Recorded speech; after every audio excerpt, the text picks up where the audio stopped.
जावेद अहमद उर्फ पंप समेत 91 हिंसा के आरोपियों को अब तक गिरफ्तार कर लिया जा चुका है। जावेद के घर पर आज बुलडोजर चलाने की तैयारी है। प्रयागराज विकास प्राधिकरण ने जावेद अहमद के घर को गिराने का नोटिस चिपकाया था कल देर रात, और नोटिस में साफ लिखा है कि 2 मंजिला मकान अवैध तरीके से बनाया गया है और इसका नक्शा भी पास नहीं कराया गया। प्रयागराज में हुई हिंसा का मास्टरमाइंड बताया जा रहा है जावेद पंप को, और ये वो नोटिस है जो कल देर रात प्रशासन ने उसके घर पर चिपका दिया। 2 मंजिला इस मकान को आज गिराने की तैयारी की जा रही है। पुलिस बल भारी तादाद में पहुंच चुका है जावेद पंप के मकान के पास, और जल्द ही कहा यह जा रहा है कि कार्रवाई भी शुरू हो जाएगी इसे गिराने की। इस नोटिस में यह भी लिखा गया था कि इस घर को 11 बजे तक, रविवार सुबह 11 बजे तक खाली कर दिया जाए। लेकिन अब से कुछ देर पहले जब हम अपने संवाददाता रणवीर से बात कर रहे थे तो कहा जा रहा था कि घर में अभी भी कुछ औरतें मौजूद हैं, जिसके चलते बुलडोजर की कार्रवाई तब शुरू नहीं हुई थी। लेकिन 11 बज चुके हैं, जल्द ही प्रशासन यहाँ पर पहुंचेगा और प्रयागराज पुलिस भी तैयार है। जावेद पंप के घर पर क्या आज बुलडोजर चलेगा? सबकी निगाहें आज प्रयागराज में जो हिंसा हुई उसके बाद अब जो प्रशासन एक्शन ले रहा है उस पर टिकी हुई है। प्रयागराज हिंसा मामले में जावेद मोहम्मद का नाम साजिशकर्ता के तौर पर सामने आया और उसके घर पर प्रशासन की तरफ से एक नोटिस लगाया गया है। नोटिस लगने के बाद माना जा रहा है कि 11 बजे के बाद कभी भी बुलडोजर की कार्रवाई हो सकती है। ऐसे में मोहम्मद जावेद के घर के पास में जो करेली थाना है, इस करेली थाने की तस्वीर अगर आपको दिखाऊं तो आपको समझ में आएगा कि पुलिस पूरी तरीके से तैयार हो चुकी है। बिल्कुल सामने एक आप देखिए जेसीबी लगाई गई है और इस जेसीबी के आसपास में जो पुलिसकर्मियों की तैनाती है वो संख्या बताती है कि किस तरह से प्रयागराज प्रशासन तैयारी कर चुका है। इन जरा सिपाहियों की संख्या देखिए करेली थाने के बाहर जो खड़े हैं इस वक्त, और साथ ही जो पीएसी और पुलिस की वैन्स खड़ी हैं, जरा उनकी संख्या भी आप देखिए तो समझ में आएगा कि किस तरह की तैयारी यहाँ पर है आज बड़ी कार्रवाई करने की। प्रिजन वैन भी खड़ा किया गया है, यानी कि कैदियों को भर के ले जाने वाली गाड़ियाँ भी खड़ी हैं, और साथ ही पीएसी की जो अलग अलग टुकड़ियाँ होती हैं उनको ले जाने वाली जो ट्रक्स हैं वो भी मौजूद हैं, और अलग अलग थानों की जो पुलिसकर्मी आए हुए हैं यहाँ पे बुलाए गए हैं उनकी भी गाड़ियाँ यहाँ दिखाई दे रही हैं। ऐसे में बड़ी संख्या में पुलिसकर्मियों की तैनाती के साथ साथ जो जेसीबी लगाई गई है वो बताता है कि थोड़ी देर में एक बड़ी कार्रवाई प्रयागराज में देखने को मिल सकती है, जब मोहम्मद जावेद के घर पर बुलडोज़र चलाया जा सकता है, क्योंकि मोहम्मद जावेद ने जो मकान बनवाया है उस मकान का नक्शा नहीं है, और प्रयागराज विकास प्राधिकरण की तरफ से जो जारी नोटिस है उसमें कहा गया है कि आज सुबह 11 बजे तक अगर मकान खाली नहीं किया गया तो इसका ध्वस्तीकरण किया जाएगा। ऐसे में घर वाले जो अंदर मौजूद हैं उनसे कहा गया है 11 बजे तक का समय है, और इस 11 बजे के बाद कभी भी ये जो जेसीबी और बुलडोज़र है ये बाबा का बुलडोज़र है और ये चला करके मोहम्मद जावेद का घर ध्वस्त किया जा सकता है। अपने सहयोगी मोहम्मद मोइन और कैमरा पर्सन प्रेम सिंह के साथ रणवीर, एबीपी न्यूज़, प्रयागराज। तो देखिए 11 बज चुके हैं और आपको सीधा लिए चलते हैं जावेद पंप के घर पर ही प्रयागराज में, जहां से मेरे सहयोगी रणवीर हमारे साथ अब लाइव जुड़ रहे हैं। रणवीर, क्या आप अभी भी करेली थाने में मौजूद हैं? वहां पर किस तरह की हलचल हो रही है और कितनी देर में कहा जा रहा है कि कार्रवाई शुरू हो जाएगी, क्योंकि 11 बजे तक की डेडलाइन थी घर खाली करने की? देखिए 11 बज चुका है, डेडलाइन खत्म हो चुकी है और करेली थाने पर तैयारियां चल रही हैं। यहाँ से लगभग 1.5 किलोमीटर दूर जावेद पंप का घर है, और इस वक्त जो पुलिसकर्मी हैं उनकी तैयारियों की तस्वीर दिखाता हूँ। आप देखिए कि ये थाने के बाहर किस तरीके से जो पुलिसकर्मी हैं वो मौजूद हैं, थाने के बाहर भी और थाने के अंदर भी। एक तस्वीर ज़रा थाने के अंदर पुलिसकर्मियों की मौजूदगी की देखिए, चूँकि गर्मी बहुत ज़्यादा है तो पानी वगैरह की व्यवस्था की गई है, और जो पुलिसकर्मी यहाँ पर हैं उनके साथ बॉडी प्रोटेक्टर्स भी हैं, और सामने जैसे पुलिसकर्मी आ रहे हैं आप देखिए इनके पास हेलमेट है, बॉडी प्रोटेक्टर्स है, डंडे हैं, और इसी तरह से जो पुलिसकर्मी हैं उन सबके पास एक बॉडी प्रोटेक्टर के सबके पास दिया गया है। और इसी तरह की कार्रवाई करने के लिए अब यहाँ जो वरिष्ठ अधिकारी हैं एसपी सिटी पहुँचे हैं, अभी संभवतः एडीएम भी पहुँचे हैं, और बताया जा रहा है कि कुछ और वरिष्ठ अधिकारी अभी यहाँ पहुँच सकते हैं। तो थाने के अंदर ये जो सैकड़ों की संख्या में पुलिसकर्मी हैं, इनके अलावा अगर ज़रा बाहर की एक तस्वीर आपको दिखाऊं तो पीएसी की ट्रक्स खड़ी हैं, पुलिस की जो प्रिजन वैन होती है जिसमें कैदियों को ले जाया जाता है वो भी गाड़ियाँ खड़ी हैं, और ज़रा बाहर इस तस्वीर को देखिए और समझिए कि किस तरह की कार्रवाई की तैयारी है। माना जा रहा है 11 बजे का नोटिस का जो टाइम था वो ख़त्म हो गया है। ऐसे में करीब आधे पौने घंटे या 1 घंटे में जो ये गाड़ियां हैं ये निकलेंगी और यहाँ से करेली थाने से निकल करके करेली के ही जो 1.5 किलोमीटर दूर जावेद मोहम्मद का घर है उस घर पर जाएंगी। तो ये इस तरह से तैयारियां हैं, पूरे करेली थाने के सामने गहमा गहमी है और लोगों में एक कौतूहल है कि इतनी ज़्यादा सुरक्षा व्यवस्था थाने पर है और जब ये निकलेंगे तो क्या दृश्य होगा और किस तरह की भयावह तस्वीर इस वक्त जावेद के घर के आसपास होगी, उसका अंदाजा यहाँ थाने को देखकर लगाया जा सकता है। रणवीर, पूरी तरह से तैयार दिख रही है पुलिस, भारी तादाद में सुरक्षा बल तैयार है, जेसीबी नजर आ रहे हैं, बुलडोजर नजर आ रहे हैं, लेकिन जावेद पंप के घर पर किस तरह का माहौल है? जो उन्हें कहा गया था कि 11 बजे तक पूरा घर खाली कर दीजिए, क्या उन्होंने घर खाली कर दिया है? क्या किसी से बात हो पाई है वहां पर?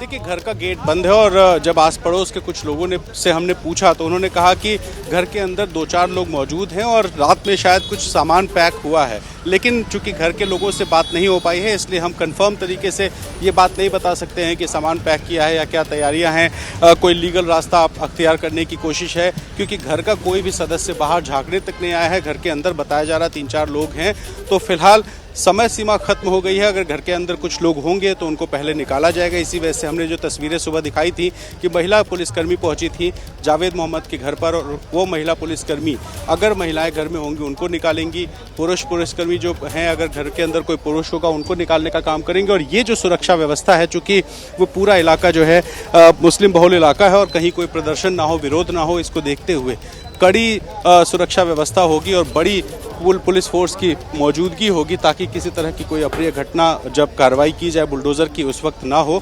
और इसी वजह से जो तैयारी है फिलहाल थाने पर है और बताया जा रहा है कि 11:15 बज रहे हैं, लगभग 40-45 मिनट या 1 घंटे के बाद यहाँ से ये पूरी फोर्स एक गश्त के शक्ल में निकलेगी और गश्त करते हुए जावेद मोहम्मद के घर पहुँचेगी और घर पहुँचने के बाद बुलडोज़र बुला करके वहाँ पर मकान गिराने की कार्रवाई होगी क्योंकि मकान का नक्शा नहीं है और विकास प्राधिकरण ने मई की तारीख का एक नोटिस लगाया है, यानी कि इससे पहले भी नोटिस दिया गया था और फिर से उस नोटिस को चस्पा करके बताया गया है कि आपने नोटिस पर कोई कार्रवाई नहीं की, ऐसे में 11 बजे सुबह तक मकान खाली कर दें ताकि जो ध्वस्तीकरण की कार्रवाई है वो की जा सके। तो एक समय सीमा घर वालों को दी गई है ताकि वो मकान से निकल जाएं और उसके बाद जो कार्रवाई है वो आराम से की जा सके। अगर घर के लोग अपने से नहीं निकलेंगे तो उनको जबरन निकाल करके घर के अंदर जो भी सामान होगा उसकी परवाह किए बिना पूरा घर ध्वस्त करने की कार्रवाई की जाएगी। और ये संदेश होगा उन सभी लोगों के लिए जिन्होंने जुमे के दिन हिंसा करी है और जो भी लोग अभी तक 91 गिरफ्तारियां हुई हैं और भी लोगों को चिन्हित किया जा रहा है। तो संभव है कि जावेद मोहम्मद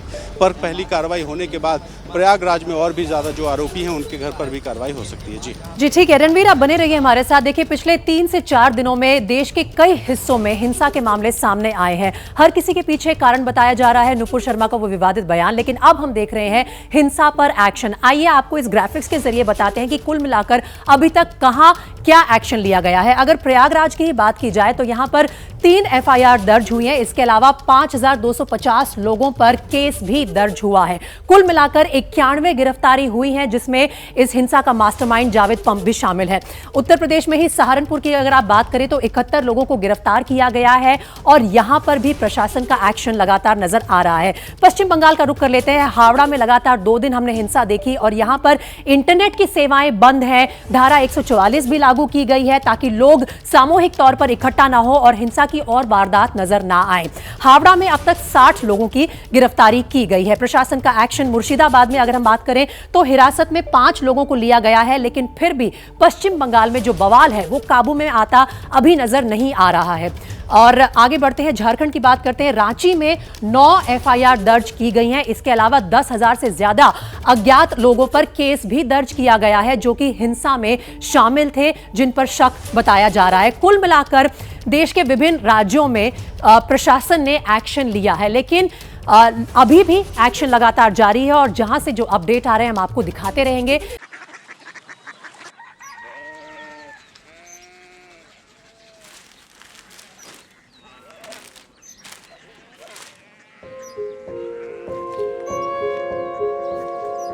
बाबा बाबा कोरिया सिटी জানি না।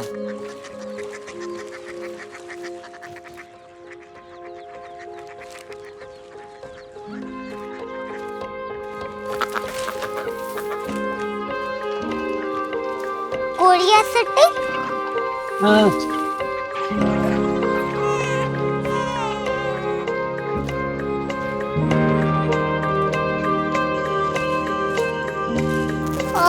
कोरिया सिटी कहाँ पे है? शहर अंग्रेजी लगे हैं।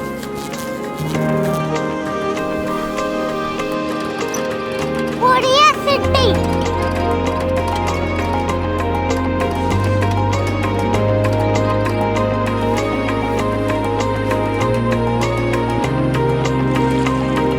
वो बहुत दूर है।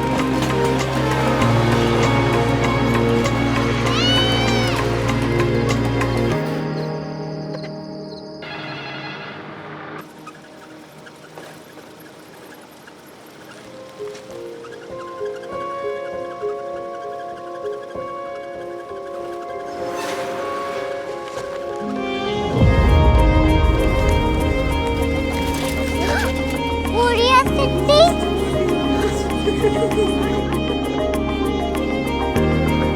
दुनिया को बोलना नहीं। कुछ लोग बड़े होते हैं। कोरिया सिटी कहाँ है? प्रोफेसर साहब को पता होगा। हो, ये छोटा वाला ग्लोब लगता है और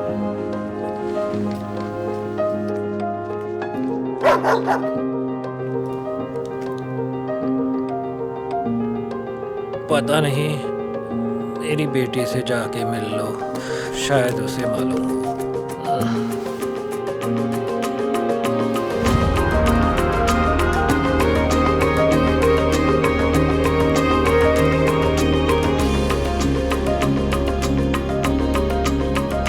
हाय, बाबा ने भेजा है। Come here. Korea city. Korea city नहीं, क्यूरियोसिटी। वो क्या? That's what brought you here? जो तुम्हें यहाँ तक ले आया। क्यूरियोसिटी।